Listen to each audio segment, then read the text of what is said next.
welcome to another episode of my journey with ESRD, and that is end-stage renal disease. And today I'm going to demonstrate how I change out my PAK.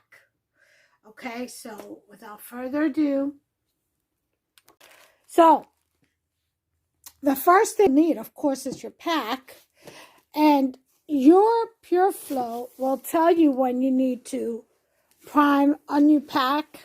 It'll tell you prime PAK, or it'll tell you if your PAK has expired, and that is indicative of a new PAK having to be placed in. So you have to change it out.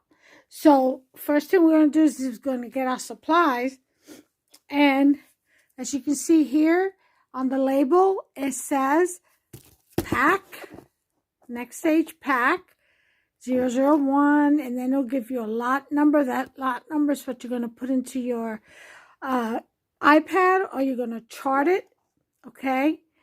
And then, of course, the expiration date, which is August 1st of 2022.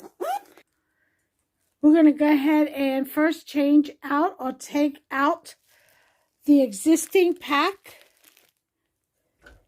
that's in here. See, PAK exhausted is what it says. Let's see if I can get that reading in there. There it is. PAK exhausted, prime PAK. So, we're going to hit stop. Okay, so we're going to remove this PAK. Of course, wash your hands, put your gloves on when you're handling this. First thing we're going to do is close off the white clamp. These should already be closed. The blue clamp should already be closed. We're going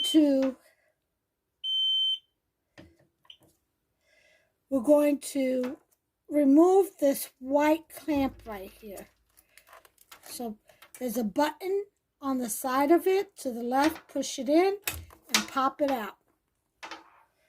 Okay, then inside here, there's this little power cord. It looks like a telephone cord, kind of. And it plugs into the side. You're going to find that, and you're going to release it. Just slide your hand in there. You'll feel the little lip, kind of like when you plug the telephone cord into the wall. So that's what the plug looks like. I don't know if you can see that. This is what the plug looks like. Kind of looks like a telephone cord. See that little lip?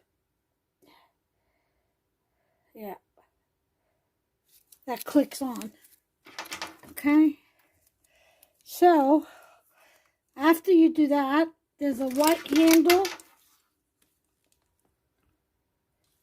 down here. So you're going to slide it off with and just slide your PAK out. There'll be a white handle on the top as well to help you maneuver it the rest of the way out. And just slide it out. And you're going to want to slide this PAK out of here. Again, there's the white handle.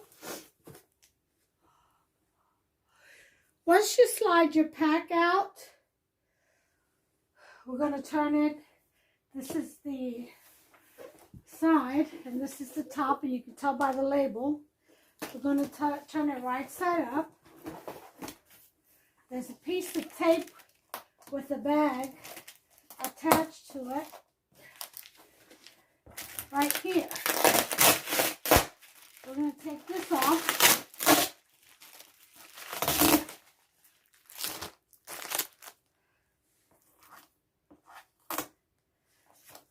And there's your other handle. Now, in these bags, you have two new orange lines. Okay, or you could keep your existing one in, not a biggie, and then two more yellow drain lines. See, or you can keep the existing one in. That's what I usually do, no biggie. Okay, so now we're going to go ahead and slide this PAK into our Pureflow. with the label facing right side up. We're going to grab it by both handles and we're going to slide her in there. Just like so.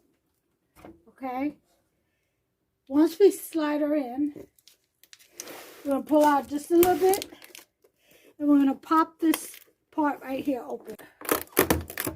We're going to pop this part right here open. It's a side door. Just pull it out. And it comes right out. You throw that out. Now you have all your goodies in here.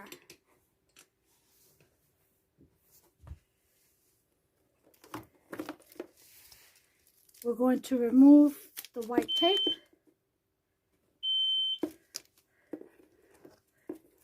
Here's the telephone line. Okay, what I call a telephone line. Here's your little white clamp right here. And here is the input, okay, that you put in where white meets white. Can you all see that? Right here. See that? The white. That means white to white. And we're going to go ahead and push that in.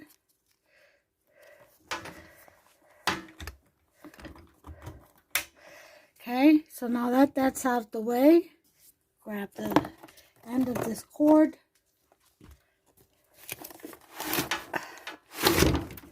Okay.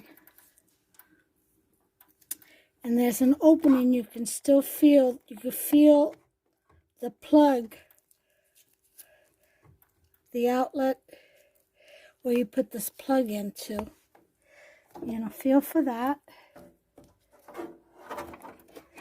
And you're going to plug this in.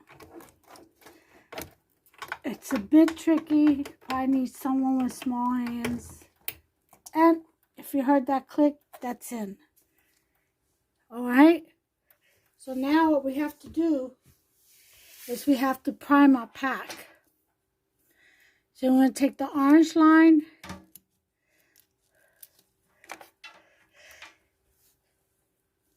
and the blue line. We're going to open up, remove the clasp on that, and we're going to connect the orange to the blue, just like so. Make sure all clamps are open, every single one, including the white. Okay.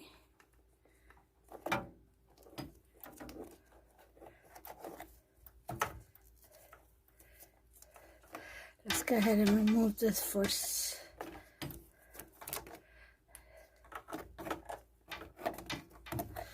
Okay, put that back in there.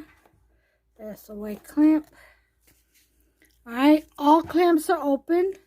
We are now ready to prime.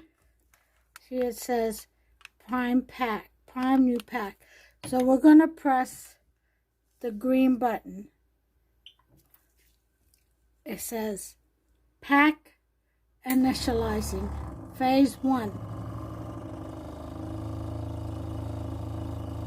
And it is now priming. And that's all there is to it. There's 2 hours and 25 minutes of priming. Once that's done, the Pureflow will beep and let you know. And then you'll be ready to insert your sac.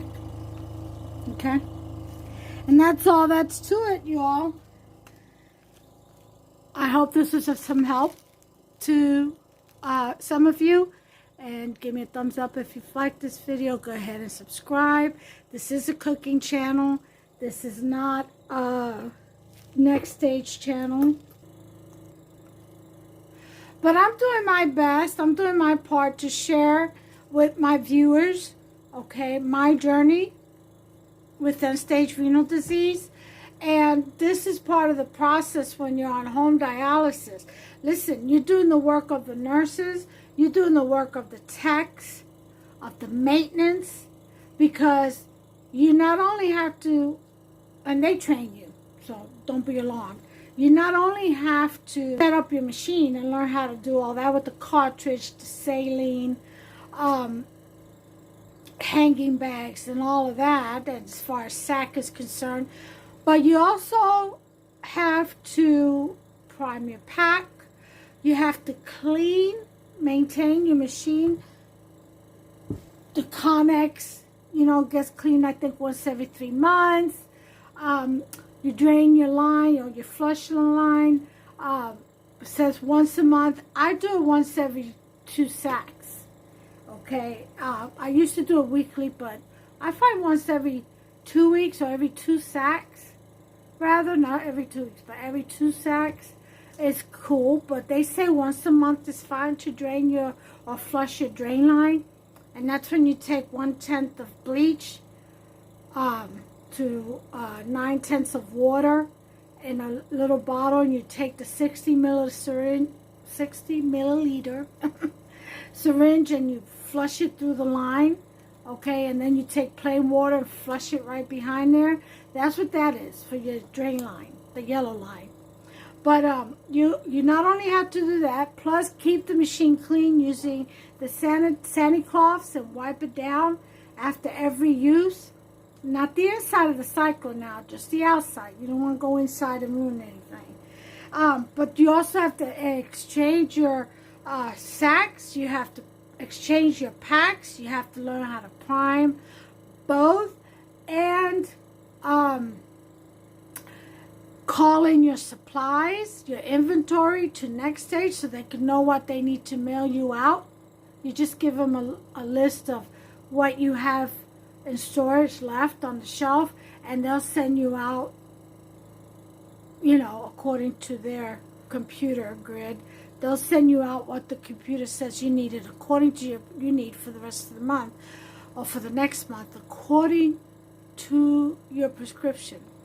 And then you also have to call in or text in, as I do, your supplies to the clinic, what they're in charge of ordering for you. Your blood kits. It's another thing. You have to take your own blood samples. Or if you don't feel comfortable with that, you can schedule a visit with the clinic, since you have to go in once a month anyway. You can schedule a visit with them to do a treatment, and they can go ahead and get samples then for you if you don't feel comfortable in drawing them. But whatever, you talk to your clinic and talk to them about what's comfortable for you, and they'll work with you. They're good. After all, you're doing their job at home, okay? You're doing the tech's job and the maintenance guy's job or girl's job, maintenance person's job. So, they will work with you. I know my clinic does. I'm sure yours will too. So, yeah, there's a lot to it when you're on a home dialysis. It's not just plugging in, and hitting a button and dialyzing. There's a lot to it. So, the training is necessary. And the length of training differs from person to person, because not everybody gets it right away. I have nursing in my background, so I was able to pick it up quicker than most. Okay, but again, I have some background in medicines and nursing and things like that, so I was able to understand the flow and pick it up fairly quickly. I think it took me all of 5 weeks, to learn everything. And they give you manuals to take home that you can refer to, that's sectioned. Go right to it. It tells you right there what to do. There's also videos online. Okay, that's what I did my research before I started on dialysis. That's what I did. I went online and checked out any videos of NxStage setups. I watched them all, every single one, because everybody has their own method pretty much. Even though it's standard procedure, Some people do things a little different format. That's fine. Do what works best for you, as long as you're using washing and cleaning your hands and putting on your gloves, okay? As long as you're being sanitary about everything and you're following the procedure, you know, format is on you. Do what's comfortable for you in your home, okay? What works best for you. So right now I'm doing nocturnal treatments, which means I dialyze as I sleep. And you all know from my previous video the reason what that is. That's my process.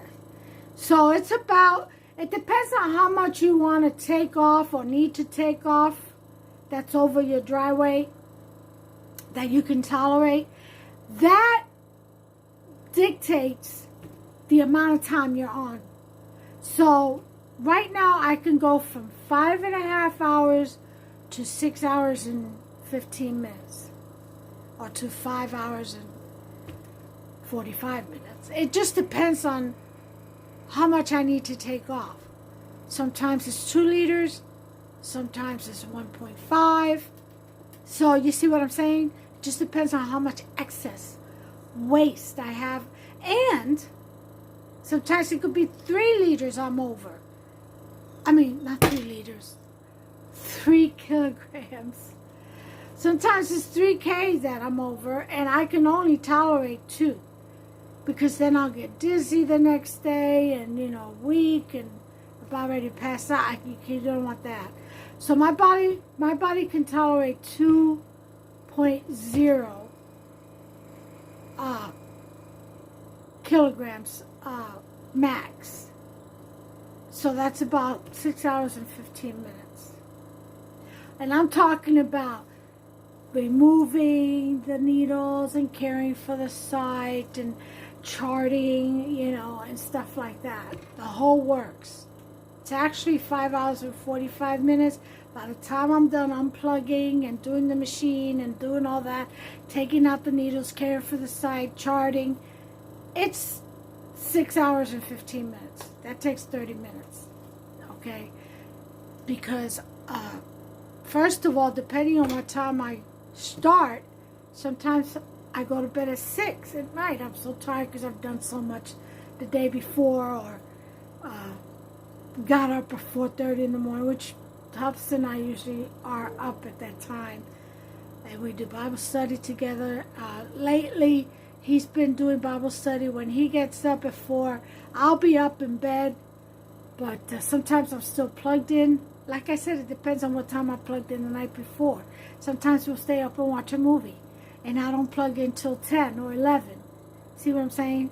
So that dictates how early I get up the next day. But depending on what time I go to bed, that dictates when I get up to remove the needles, clean the machine, and blah, blah, blah. Okay, of course it does. So my point is that if it's 2 or 3 in the morning, I'm half asleep. It's going to take me a little longer to get things going and clean the machine, and, you know, I have to wake up. And so I'm not moving as fast, is my point. But anyway, that's the gist of it. So there's a lot to this process of home hemodialysis. I'm not talking about peritoneal. I don't have the foggiest idea of that. That didn't work for me.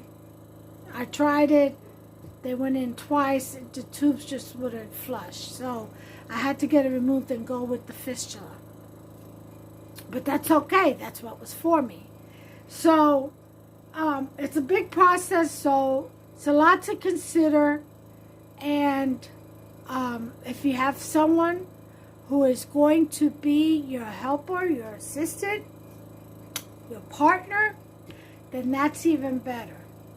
My husband, Hubster, he has been trained. He went through the training, and he knows what to do to help me. But I'm what you call solo. I prefer to do it all on my own. If I need his help, he'll help me, and he's always present when I'm dialyzing. That's key.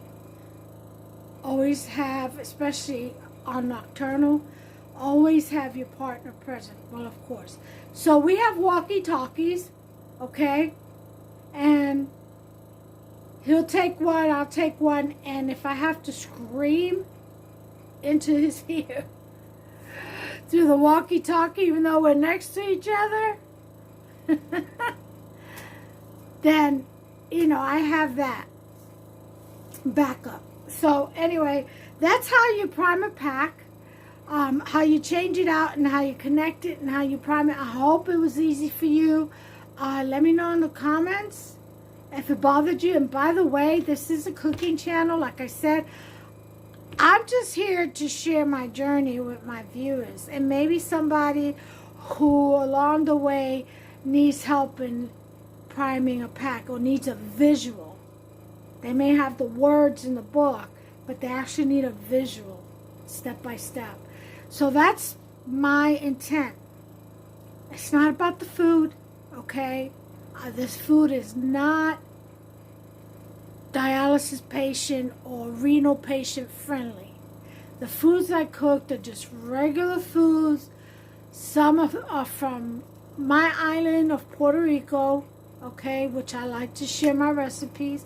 And then some are other recipes. There's Southern, there's Italian, there are all kinds of desserts.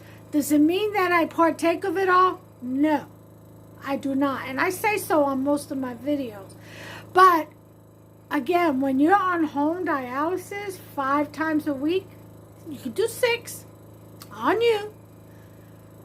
The menu opens up a bit to where you're allowed more foods than were normal than when you're going to the clinic just 3 times a week. Why? Because you're only going 3 times a week. So they don't want that buildup. Okay? They want to keep your potassium levels, your phosphorus levels down to goal, or down as much as possible. And for me, after being in home dialysis and on nocturnal especially, that means I'm on here longer than normal, but it's because I'm sleeping throughout the process. It's a slower process, which is easier on the heart, easier on me. I don't feel worn out the next day, as you can see, and I dialyzed last night. So you got more energy. Well, then you're also allowed to eat more foods. But my potassium and my phosphorus levels are normal. Everything, my iron, my albumin, everything is normal. It's within normal range. Isn't that great? My A1C is fine. It's perfect. And within goal, because I'm also diabetic.